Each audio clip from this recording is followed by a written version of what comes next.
Hello everyone, this is Antoine Hashim and we are here at Glad Day Bookshop for the launch party of MAMBO LIPS by author Joey Lamar. I'm Michael Erickson. I'm one of the owners of Glad Day Bookshop.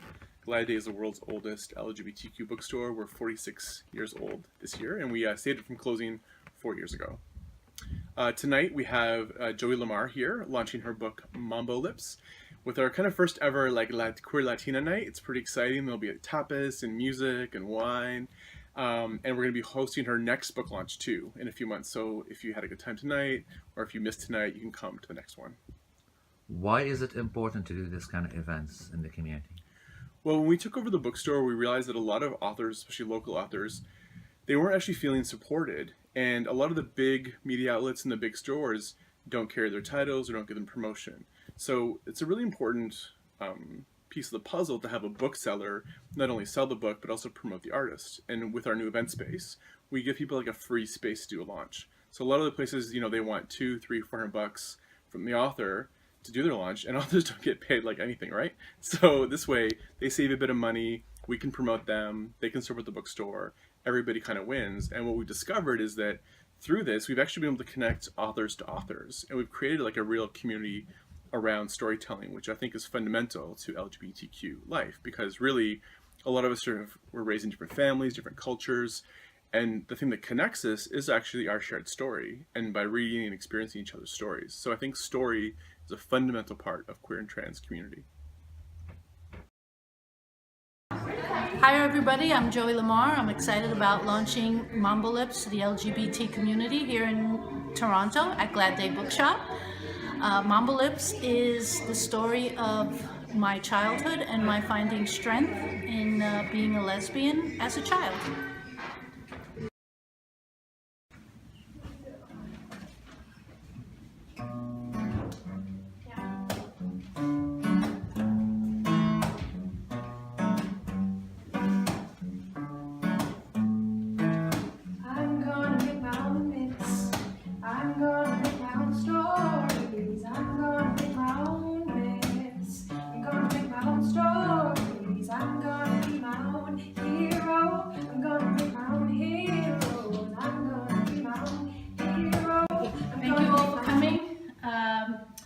I am very, very humbled by this authoring experience. 2 years ago, I decided I would write my memoir, which was it's 2 books wide actually, and I had a publisher who said, divide it in half, put your childhood in one book and put your dirty laundry in the other book. And so smart of him to do that, because MAMBO LIPS is now in some schools like the Harvey Milk School in New York, and it's going to be part of their curriculum.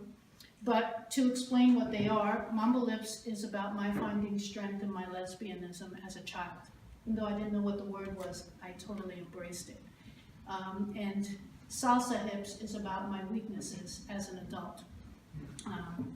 And so once I was let loose, I call it unleashed, Salsa Hips happened. That's for a non-child reading. So I'll read from MAMBO LIPS. I'm kind of going in the middle of it. I'm reading a chapter called Mari Macho. And my parents had just gone through losing my sister, and I had been sick. So this is what happens at that point. My parents became baby farmers after losing Gloria and dealing with my year-long near-death experience. Some crops didn't come to fruition. However, I had 3 new younger brothers by the time I was 14 years old.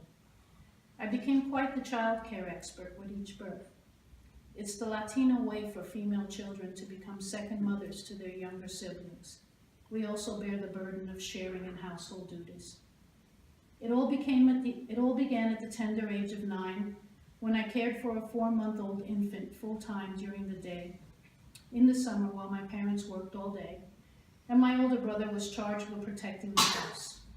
He took that assignment very seriously and went on to become a police officer as an adult. My love for my baby brothers outweighed my discomfort as a girl child, thank goodness. I now know that I was trained to be maternal and that it did not come to me naturally. I should clarify that gentility and nurturing are not maternally exclusive. If anything, my papa had more natural tendencies towards these than my mama. However, unlike most young girls, becoming mommy felt foreign to me.